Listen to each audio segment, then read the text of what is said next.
ब्रह्मर्षि पितामह पत्री जी को कोटि कोटि आत्म प्रणाम। वंशी मास्टर जी को कोटि कोटि आत्म प्रणाम। गीताचार्य श्री कृष्ण परमात्मा को कोटि कोटि आत्म प्रणाम।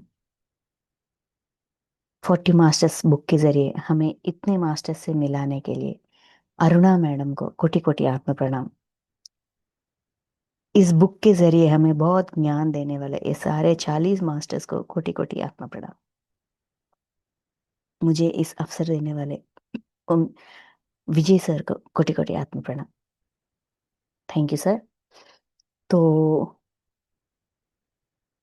40 मास्टर्स से संदेश, इस बुक के जरिए हम पिछले हफ्ते में मतलब 2 हफ्ते के बैक सीता माता के संदेश, सीता माता एक बात कहती है कि आ, हम एक औरत का जन्म लेते हैं, हमेशा मेल डोमिनेटेड सोसाइटी ऐसा खोजते हैं।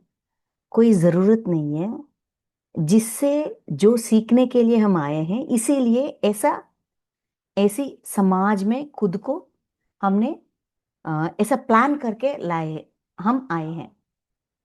और एक और बात, राम खुद एक तरह से उनका समाज मतलब उनका राज्य, राज्य और राज्य के प्रजा उनसे कैसी बर्ताव एक्सपेक्ट करते हैं, वैसा ही उनको जीना पड़ा था। उनकी इंडिविजुअल कैरेक्टर अलग, उसे ऐसा रहना पड़ा था। वो भी हमें सीता माता एक्सप्लेन करती है और ये भी कहती है कि ये राम का कैरेक्टर, राम ऐसे व्यक्ति हैं, वो बाहर मतलब किसी और से शेयर करने की कोई आवश्यकता नहीं थी, तो इसीलिए मैं ऐसे ही रह गई, ऐसा कहती है। यहाँ राम जी सीता माता ने जो संदेश दी था, उस संदेश को वो अप्रूव करते हैं। हाँ, मैं वैसा ही व्यक्ति था, ऐसा अप्रूव करते हैं। तो हम जाते हैं संदेश में, उन्हीं उन्हीं की मुंह से, उन्हीं की शब्दों से ये सच्चाई हमें क्या सीखने के लिए मिल रही है राम जी से, वो देखते हैं। तो राम से संदेश, मुझे उपसर्ग श्री के साथ मत फंसाओ, क्योंकि मैं आप सभी की तरह सामान्य हूं।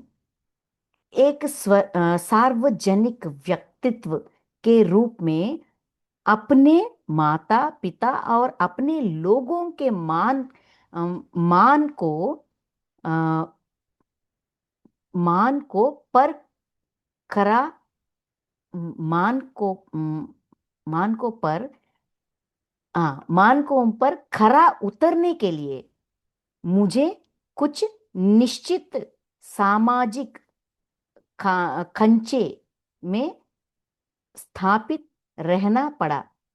और एकमात्र व्यक्ति जिसने मुझे इस सामाजिक कंचों के बिना देखा, वह थी सीता।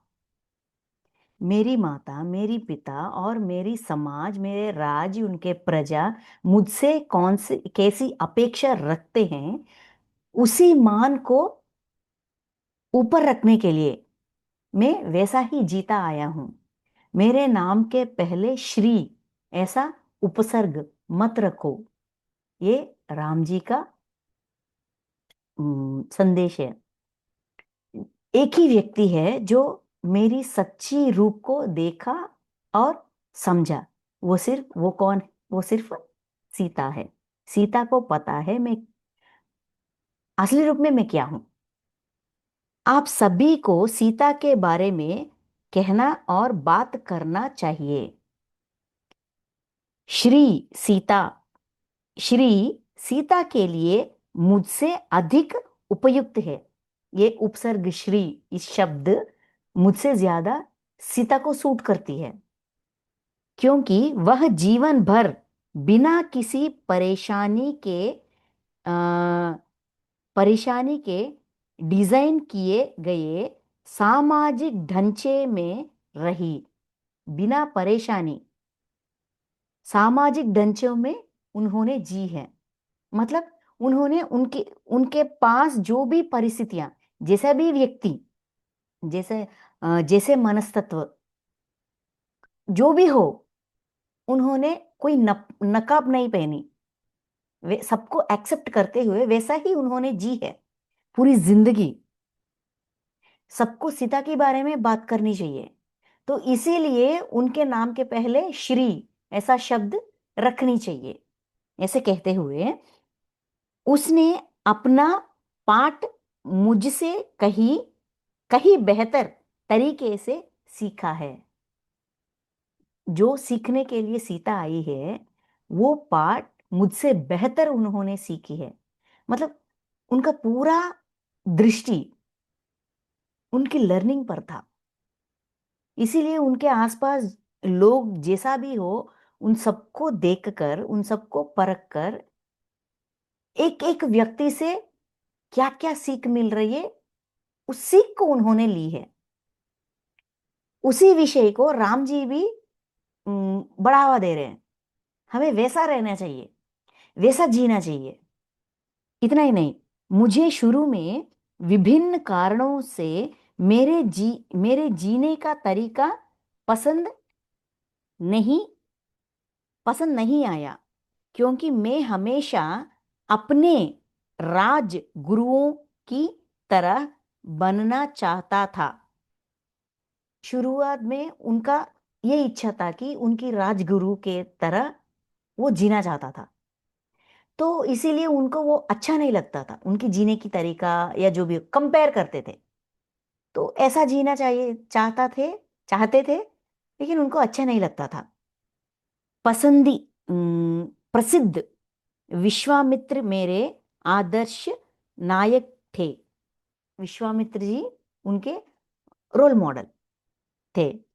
लेकिन लगातार और निरंतर शिक्षाओं के बाद विभिन्न गुरुओं द्वारा मैंने खुद को एक राजकुमार के रूप में केवल सतही स्तर पर रखा।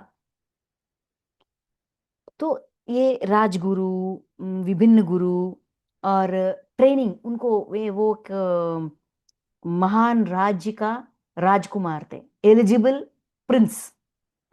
तो आपको यह ऐसा होना चाहिए, आपको ऐसा राज्य की लीड करनी चाहिए, ऐसा हमारे पास पास उनके आसपास जो भी गुरुओं थे, जो भी व्यक्तियां थे, सबको उन पर बहुत एक्सपेक्टेशंस थे। तो श्री राम जी, अच्छा तो मुझे ऐसा होना चाहिए, ऐसा जो लोग उनको जैसा देखना चाहते हैं, वो वैसा खुद को बदलने के लिए रेडी हो गए, वैसा रहने के लिए रेडी हो गए। जब तक रावण सीता को नहीं ले गया, तब तक उनकी कोई विशेषता नहीं पहचानी। जब तक सीता राम जी के पास थे, तब तक उन्होंने सीता को पूरी तरह से परखा नहीं, उनकी स्पेशलिटी इनको दिखा नहीं। मतलब पता नहीं किया, बस दृष्टि नहीं रखी, मेरी बीवी है, मेरी पास है, हो गई। जब रावण ने सीता को अपहरण किया, तब से उनके बारे में, सीता के बारे में सोचना शुरू हुई है। सीता को नहीं ले गया, सॉरी, उनकी अनुपस्थिति में उनकी अनुपस्थिति में ही मुझे पता चला कि उन्होंने सबसे आदर्श राजकुमार होने का मुखौटा लगाने में मनोवैज्ञानिक रूप में मेरी अ, कितनी मदद की है। राम जी को सबसे आदर्श राजकुमार बनना राम जी का इच्छा था, तो राम जी वैसा बने, उसमें सीता का कितना बड़ा योगदान था, वो सीता के अपहरण के बाद इनको पता चला। रावण द्वारा सीता का हरण करने के बाद मुझे अपने जीवन की रूपरेखा का महत्व समझ आने लगा। एक ध्यानी होने के नाते एक बार जब मैंने सीखे सीखे जाने वाले पाठों को पहचान लिया तो मुझे यह महसूस नहीं हुआ कि मुझे किसी आवरण या किसी मुखौटे की आवश्यकता है। एक राजकुमार के रूप में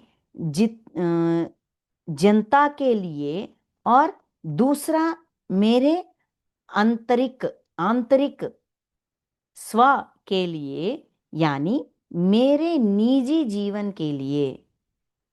जब उन्होंने ध्यान करना शुरू किया तब उनको पता चला कि अपनी निजी जिंदगी में वो कुछ चाहते थे, लेकिन समाज के लिए वो राजकुमार, सबसे आदर्श राजकुमार ऐसा मुखौट पहनना चाहता था। ये तब उनको पता चला।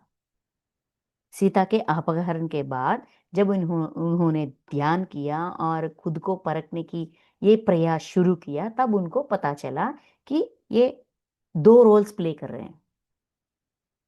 खुद एक है और जो प्रस्तुत कर रहे हैं वो अलग है। अब मैं वह राम था जिससे जिसे अपने किताबों में पढ़ा, आज्ञाकारी, ईमानदार, एक आदर्श आदमी, आदर्श पति, आदर्श भाई आदि।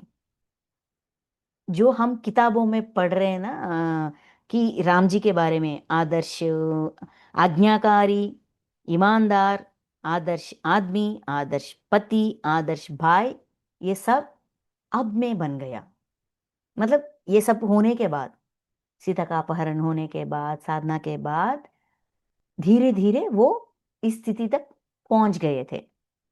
शुरू में मैं किसी भी अन्य सामान्य राजकुमार की तरह जीना चाहता था। एक राजा बनना और एक राजा के रूप में एक आरामदायक जीवन जीना चाहता था। सारे राजकुमारों को कैसा इच्छा होती है कि राजकुमार बनना है, आरामदायक राजा बन के हैप्पी लाइफ जीना चाहता था। शुरू में उनकी इच्छा ऐसा था। लेकिन फिर मुझे एक राजा के रूप में आराम का यह सब विचार छोड़ना पड़ा, क्योंकि मुझे संगत का सबक सीखना था। पति पत्नी के रिश्ते रिश्ते को समझना था और नए दोस्तों बनाने थे। मैंने अपनी चाची की इच्छा के अनुसार 12 साल तक जंगल में रहना शुरू किया। तो जैसा हैप्पी लाइफ जीना चाहते थे, लेकिन ये सब कुछ बदल गया था। क्यों बदल गया था?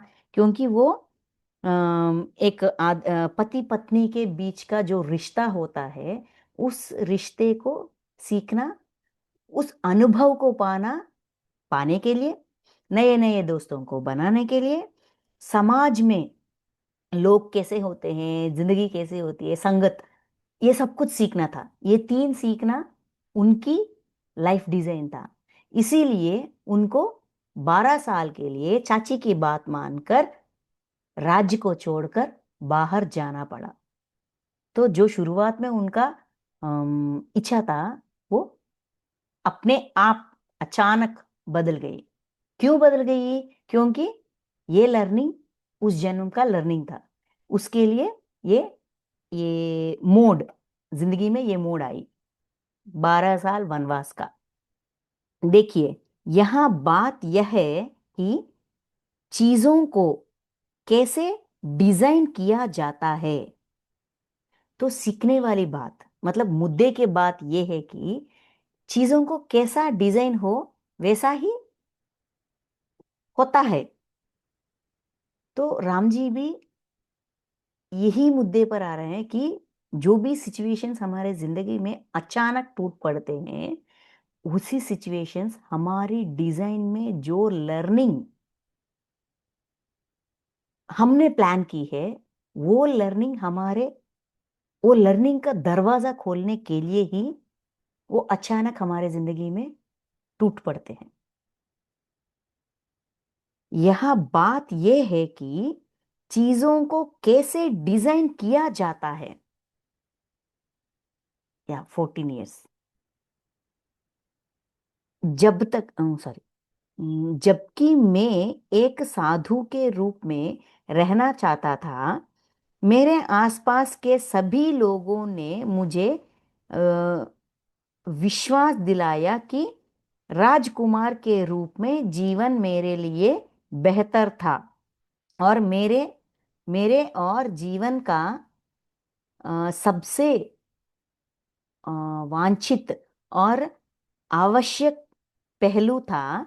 और जब मैं राजा बनने के लिए एक राजकुमार के रूप में महल में रहना चाहता था, तो मुझे जब जबरन जंगल में ले ले गया ले जाया गया। मैं वहां नहीं रहना चाहता था। जब वो एक राजकुमार की जिंदगी जीते हुए राजा बनना चाहते थे, तब उनको जंगल भेजा गया था। जंगल भेजने के बाद जब वो एक ऋषि की तरह, एक साधु की तरह जीना चाहते थे, तब उनको, अब आप एक राजकुमार हो और राज्य का पालन आपका कर्तव्य है, ऐसा कहकर उनको लाकर राज्य के सिंहासन पर बिठाया गया था। जब सीता का अपहरण किया गया था, तो उन्हें ढूंढना मेरा नैतिक कर्तव्य था। मैं व्यक्तिगत रूप में उन्हें एक ऐसे व्यक्ति के रूप में ढूंढा ढूंढता जो उनके साथ गहराई से प्यार करता था।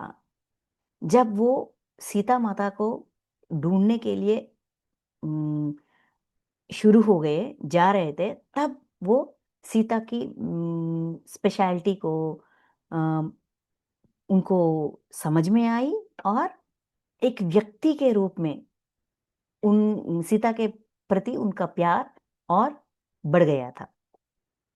मैं उन्हें बताना चाहता था कि वह मेरे लिए कितनी मायने रखती है, और हमारी शादी से लेकर रावण द्वारा अपहरण तक मेरी जिंदगी कितनी बदल गई है।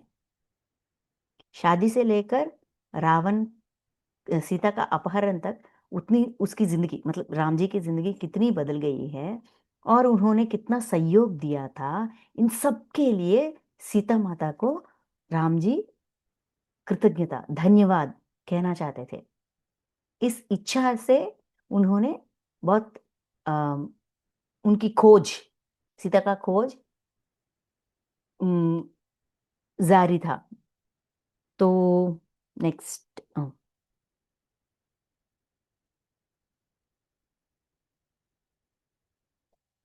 लेकिन उस अफसोस, सीता वहां नहीं थी, और मैं इसे हनुमान के अलावा किसी के साथ साझा नहीं कर सकता था। तब उनको पता चला कि उनके मन के भावनाओं के, सीता के प्रति उनके मन के भावना कैसे थी, वो क्या एक्सप्रेस करना चाहते थे, उनकी जिंदगी कितना बदल गई, ये सब कुछ, मतलब उनके लाइफ को एक बार और चेक करने की अवसर उनको मिली है। चेक करने के बाद उनको पता चला कितना हेल्पफुल सीता सीता माता उनकी जिंदगी में थी। तो कृतज्ञता है, धन्यवाद कहना चाहते थे। ये सारे निजी बातें, पर्सनल इश्यूज, मन की बातें किसी के साथ शेयर नहीं कर सकते थे। सिर्फ हनुमान जी के साथ उनको वो राम जी ने ये सारे विषय शेयर की है। तब तक मैंने टेली टेलीपैथिक रूप से पौधों, जानवरों और चट्टानों के साथ उनके जाने का शोक मनाया। उनके अंदर की दुख, ये जानवरों से, पौधों से, चट्टानों से, हिल्स से, नेचर, बेसिकली नेचर से वो शेयर कर रहे थे अपनी दुख। उन सभी ने मेरे दुख को साझा किया और मुझे साहस के शब्द दिए जो मुझे तब तक बनाए रखते थे जब तक कि मुझे हनुमान नहीं मिल गया। जब तक हनुमान जी मिले थे तब तक ये नेचर जिसके साथ उन्होंने अपने दुख, अपने दर्द शेयर कर रहे थे, वो इनको दिलासा दे रहे थे, उनको समझा रहे थे इट्स ओके। ऐसा प्रकृति से, नेचर से हमें, जब हम लो फील करेंगे, लो फील कर रहे हैं, जब हम डिप्रेस्ड है, तब हमें नेचर के साथ समय बिताना है। ये सीख हमें राम जी दे रहे हैं। कुछ विषय ऐसे होते हैं कि हम खुद में ही रखना आवश्यक हो जाती है, किसी का साथ शेयर नहीं कर पाते, तब हम बेझिझक नेचर के साथ, प्रकृति के साथ, वृक्षों के साथ, जानवरों के साथ, हवा के साथ भी शेयर कर सकते हैं। जैसा स्वांतन हमें मिलती है उनसे, वो जब हम शेयर करेंगे तभी हमें पता चलेगा। जब तक हनुमान जी मिले तब तक राम जी ने अपने दुख दर्द को, ये वियोग का दर्द को नेचर से शेयर की थे।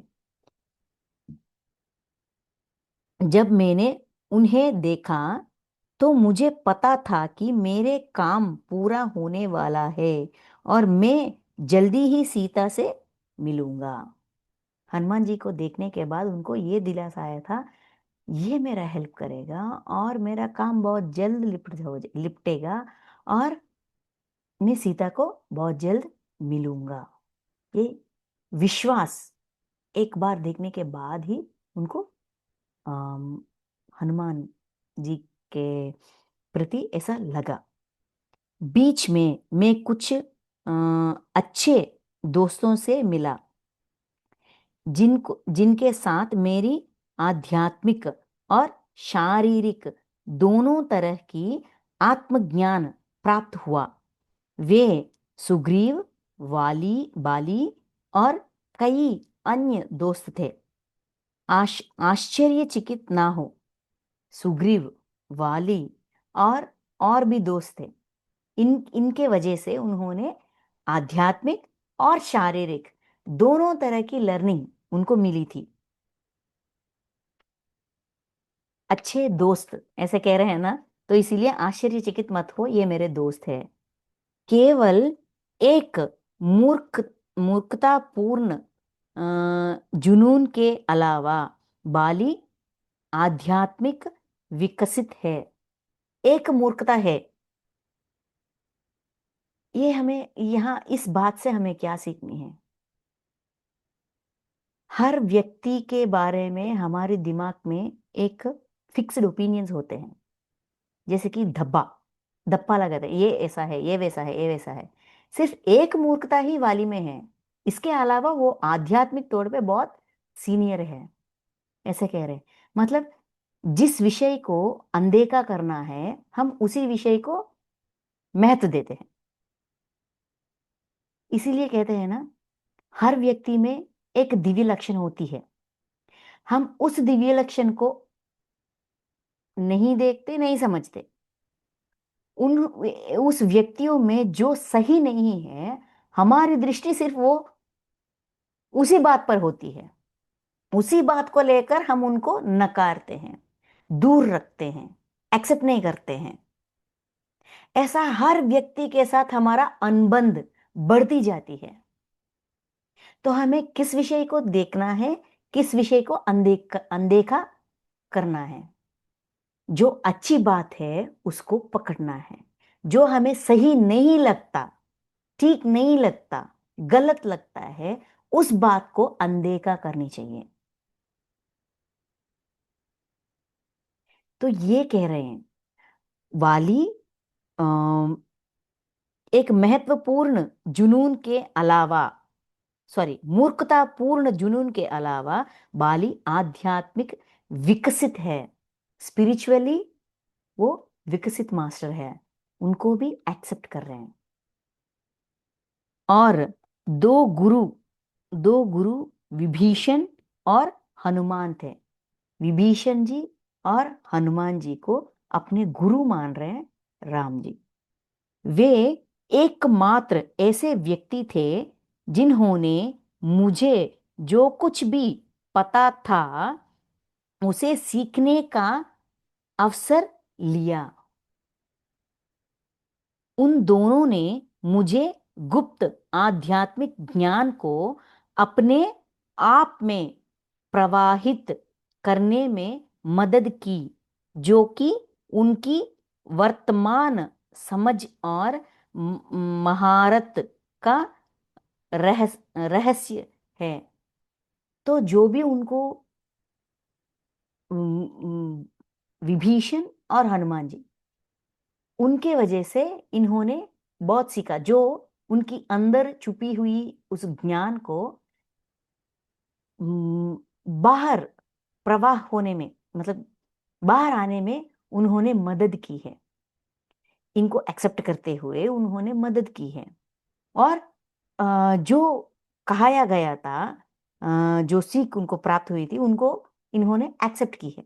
तो ऐसा उन्होंने, वो लोग राम जी का गुरु बन गए, जो हमको एक्सेप्ट करते हैं, हमारी दिव्यत्व को बाहर लाने में मदद करते हैं। ये सब हमारे गुरु ही है ना। तो सबको सबको परखने की नजरिया बदलनी चाहिए। ये एक और सीख हमें इस संदेश से मिल रही है। नेक्स्ट,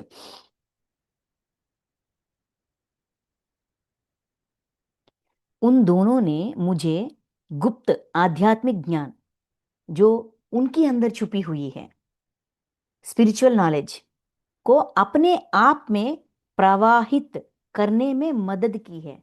वो बाहर आने के लिए, बाहर आने में उन्होंने मदद की है, जो कि उनकी वर्तमान समझ और महारत का रहस्य था।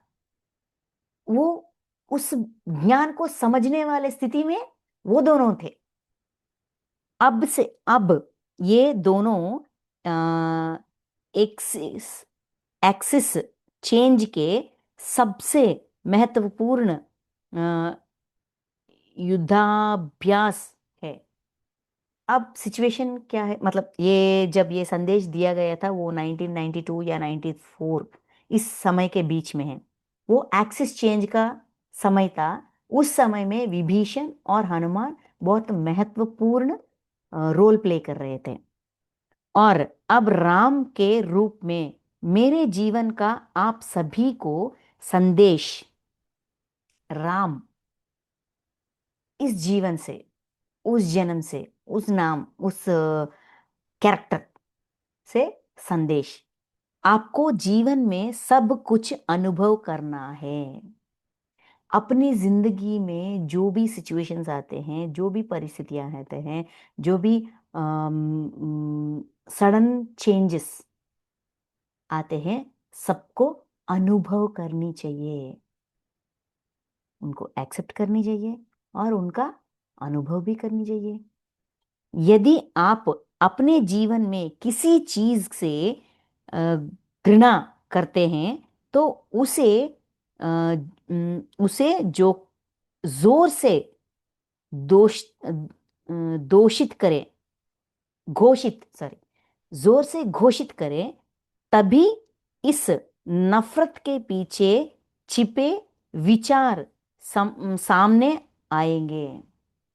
अगर हमें किसी चीज से, अपनी जिंदगी में किसी चीज से घृणा है, हेट्रेड के, असह्य है, तो उस चीज को जोर से घोषित करनी चाहिए, ताकि हमें खुद को पता चले कि हमें उस चीज से कितना घृणा है, कितना व्यतिरेकता, मतलब कितना ऑपोजिट इमोशन है,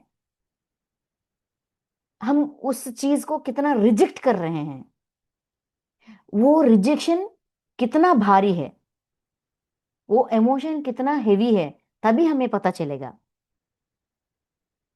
तभी इस नफरत के पीछे छुपे विचार सामने आएंगे। जब नफरत का कारण खत्म हो जाता है तो आप उस विशेष चीज से प्यार करते हैं और उसके साथ अच्छी तरह से रहते हैं और उससे सबक सीखते हैं। क्यों हमें ऐसा करना चाहिए? ताकि वो नफरत भी प्यार में बदल जाती है उस चीज के प्रति। वो वस्तु हो या व्यक्ति हो या बंधन हो या जो भी हो, उस चीज के प्रति हमारे अंदर कितनी द्वेष, कितनी व्यतिरेकता है, वो हमें पता चलता है। हम उसे कितना हेट कर रहे हैं, कितना रिजेक्ट कर रहे हैं, हमें पता चलेगा। जब हमें पता चलेगा तभी हम उनको बदलने के लिए रेडी हो जाएंगे। जब हम उसको बदलने के लिए रेडी हो जाएंगे तभी हम उनसे उस चीज से प्यार करेंगे। तभी वो द्वेष या हेट्रेड या घृणा को पार कर पाएंगे।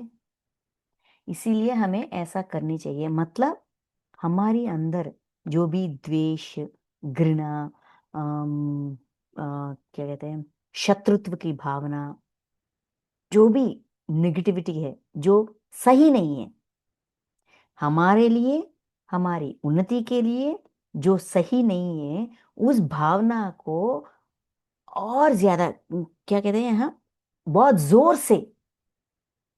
जोर से चिल्ला चिल्ला कर बाहर कहनी चाहिए। ताकि हमारी इमोशन उसके प्रति कितना स्ट्रांग है हमें पता चलता है। तभी हम उसको बदल पाएंगे। यदि आप उस विशेष पहलू पर घृणा को अम, दबाते हैं, मतलब उसको दबाते हैं, जिस विषय से हमें घृणा है, अगर उस विषय को हम दबाएंगे, उस इमोशन को भी हम दबाएंगे, तो आप उस महत्वपूर्ण पाठ से दूर चले जाते हैं। उस विषय से, उस इमोशन से जो भी सीखने के लिए जो इंपॉर्टेंट लेसन है, महत्वपूर्ण पाठ है, वो अनसुनी और अनसीखी, अनलर्नड रह जाएगा। चैप्टर कंप्लीट नहीं कर पाएंगे, लर्निंग पूरी नहीं होगी। दूसरे राम के रूप में मेरा जीवन एक राजा के रूप में स्पष्ट रूप से दिखाता है कि आपको एक समय में केवल एक ही कार्य करना है। एक राजा के रूप में राम जी का एक और संदेश, एक समय में एक ही रूप में रहना है। जिस समय में आ, जिस रूप में हम हैं, उसी रूप का धारण और उसी रूप का पालन करना चाहिए, ये भी सिखाती है। Second point two learn. मान लीजिए कि आप रात के समय ध्यानी ध्यानी हैं, तो आप अपने दिन के समय ध्यानी नहीं हो सकते। मेरा मतलब है, जब आप एक समूह में दुनिया पर चर्चा कर रहे हो, या जब आप खाना बना रहे हो, या जब आप अपने कार्यालय में अपने बॉस के सामने हो, तो आपको ध्यान नहीं करना चाहिए। हमें पृथ्वी पृथ्वी विकास पृथ्वीवासियों के रूप में इस समाज में विभिन्न भूमिकाएं निभानी हैं। इसलिए प्राणी सामाजिक प्राणी के रूप में हमें इन भूमिकाओं को अच्छी तरह से निभाना चाहिए। तभी हम अपने आध्यात्मिक कर्तव्य को अच्छी तरह निभा सकते हैं। रात के समय में हमने ध्यान किया, रात के समय हम ध्यानी हैं क्योंकि हम साधना में होते हैं। हर साधक अपने रात के समय को बहुत अच्छी तरह यूज करते हैं साधना के लिए, क्योंकि नो डिस्टरबेंस। लेकिन दिन के समय में हम खाना पकाते होते हैं या कार्यालय में अपने बॉस के सामने होते हैं या कोई और काम करते हैं, तब हमें ध्यानी नहीं रहना है। जिस समय में जैसा हो उस समय में वैसा रहने से, उस पात्र मतलब उस कैरेक्टर को प्ले करने से, उस कैरेक्टर से क्या सीखना है हम सीख पाते हैं। एवरी मिनट लर्निंग, हर एक मिनट लर्निंग के रूप में सीखना, सीखना सीखने को महत्व देना ऐसा ही होता है। तो हम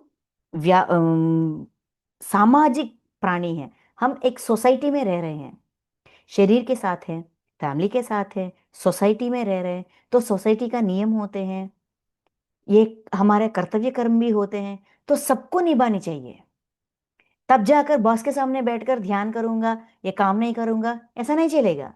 वो काम से भी कुछ सीखने को मिलती है, उस बात से जो ट्रेनिंग मिलती है उससे भी कुछ सीखने को मिलती है। हर मिनट यूनिवर्स सिखाने के लिए रेडी है।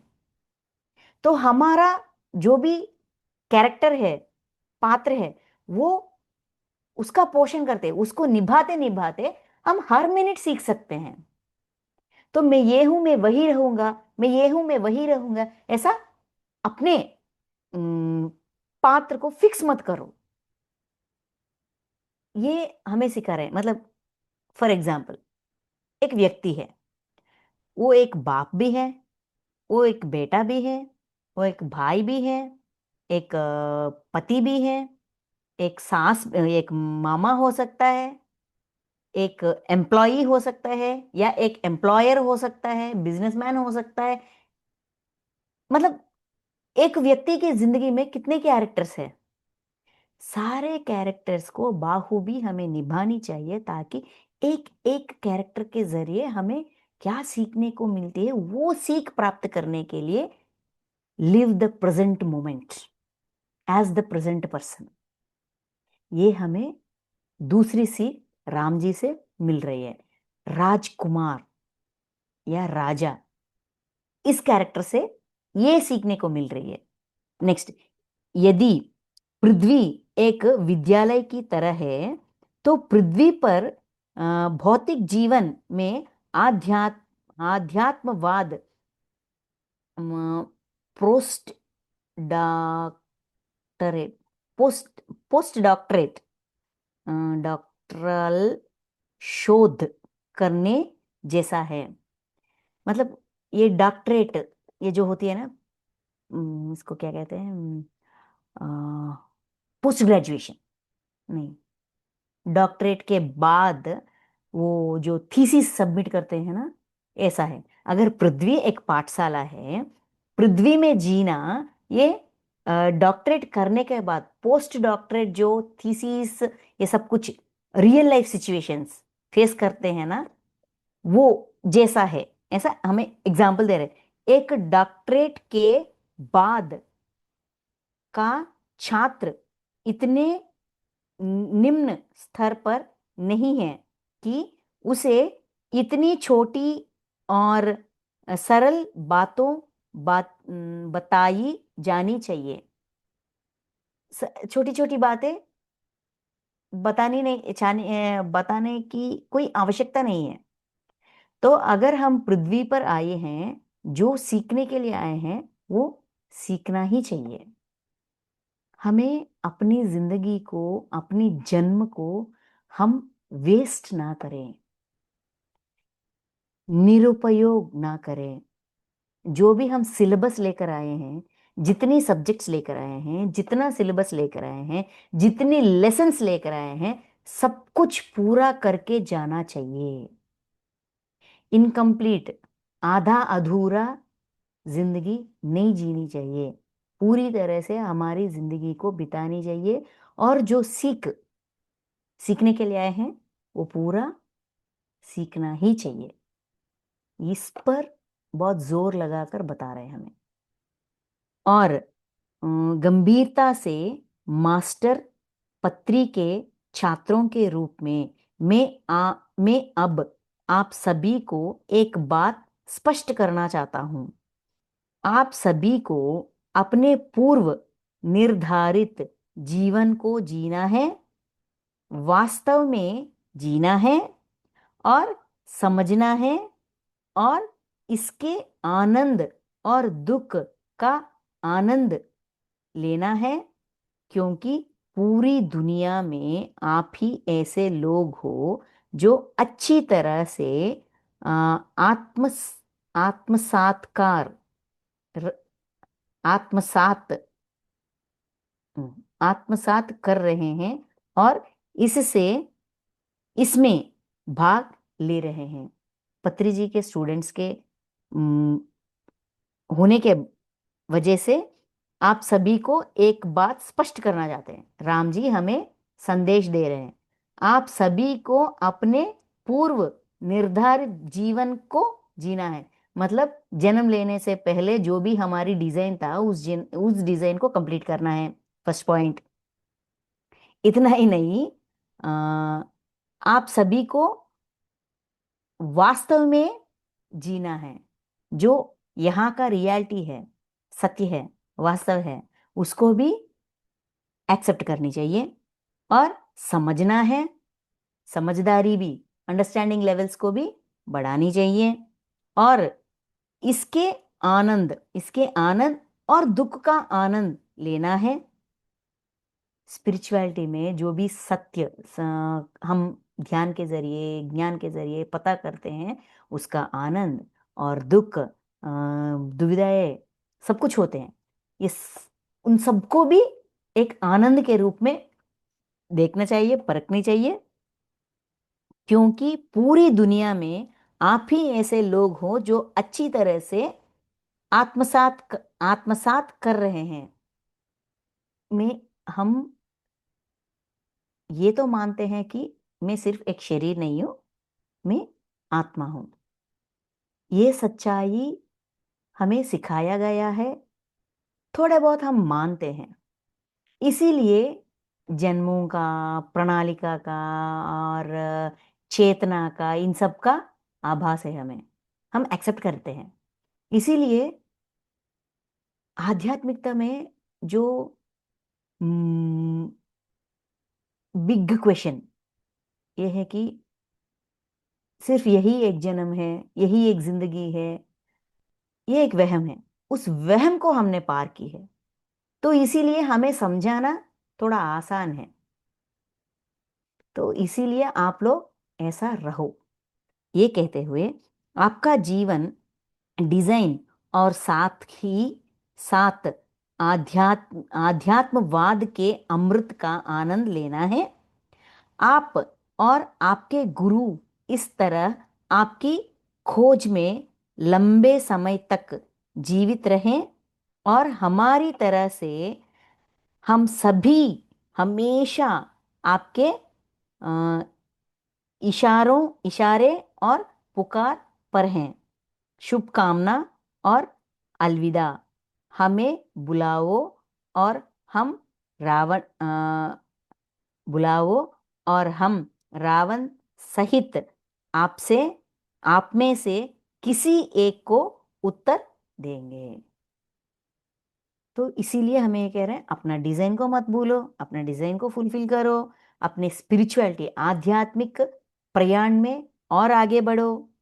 उसका आनंद भी वो ये स्पिरिचुअल साइंस ऐसी होती है जो हम उस मार्ग में चलने से जो आनंद होती है वो हम खुद को अनुभव करनी चाहिए, वो हम एक्सप्लेन नहीं कर सकते। इसलिए उस आनंद को भी एक्सेप्ट करो, उस आनंद को भी अनुभव करो, लो। और आपके गुरु आप आपके साथ लंबी समय तक रहकर आपको मतलब हमको वो गाइडेंस दे, वो कामनाएं कर रहे हैं राम जी। और इतना ही नहीं, जब भी आप लोग हमें पुकारेंगे तब हम जरूर आएंगे। जो भी आपका संदेशा, आपका डाउट्स है या क्वेश्चंस है, जो भी है, आंसर करने के लिए हम सब रेडी है। रावण के साथ हम सब रेडी है। दोनों को मतलब यहाँ किसी एक को हम आंसर देंगे। यहाँ कह रहे हैं ना राम जी, यहाँ अरुणा मैडम ही नहीं, उनका पति भी चैनलिंग मैसेजेस लेते हैं, तो इसलिए उन दोनों को संदेशा दे रहे हैं। तो आज हम राम जी से 3 विषय सीखे हैं। जो भी हमारे जिंदगी में आते हैं उनको एक्सेप्ट करनी चाहिए। हमारी जो भी कैरेक्टर है, पात्र है, उस पात्र को बाखूबी निभानी चाहिए। मैं ये हूं, मैं वो हूं, ऐसा खुद के बारे में ओपिनियंस बिल्डअप करके उस ओपिनियन के साथ रहना सही बात नहीं है। मिनट बाय मिनट हमारा पात्र बदलती जाती है, लर्निंग बदलती जाती है, सीख बदलती जाती है। उसके साथ हमें खुद को भी बदलना चाहिए, तभी हम पूरी तरह से सीख पाएंगे। इतना ही नहीं, जो हम करना चाहते हैं, जो हम बनना चाहते हैं, तब जिंदगी उसके लिए रेडी नहीं होती। मतलब राम जी एक राजकुमार जैसा राज्य में खुशहाल जिंदगी जीना चाहते थे, तब उनको जंगलों में भेजा गया था, वनवास के लिए भेजा गया था। वनवास में जाने के बाद, ये सब कुछ घटने के बाद, ये वनवास की जिंदगी, एक साधक साधु की जिंदगी बहुत अच्छा है, मैं साधु की तरह जीऊंगा, तब उनको आप अब लायक राजकुमार बन गए, आइए अपना राज्य संभालिए, वहां लेकर गए थे। तो जिंदगी में हम जो सोचते हैं उसके जैसा हो, हमने जैसा जो सोचा वैसा हो, या उसके अलग, उससे अलग या विपरीत तरीके से हो, जैसा भी हो, वैसा हमें जिंदगी को, उस मोड़ को एक्सेप्ट करना ही चाहिए। तभी हम उस मोड़ में छुपी हुई ज्ञान को सीख पाएंगे, उस ज्ञान को अनुभव ज्ञान के तरह संभाल कर रख पाएंगे, और हमारी उन्नति के लिए उसका उपयोग कर पाएंगे, आध्यात्मिक उन्नति के लिए। तो लर्निंग को हमने जो भी जन्म लेकर आए हैं, सिर्फ लर्निंग लर्निंग लर्निंग के लिए लाए हैं।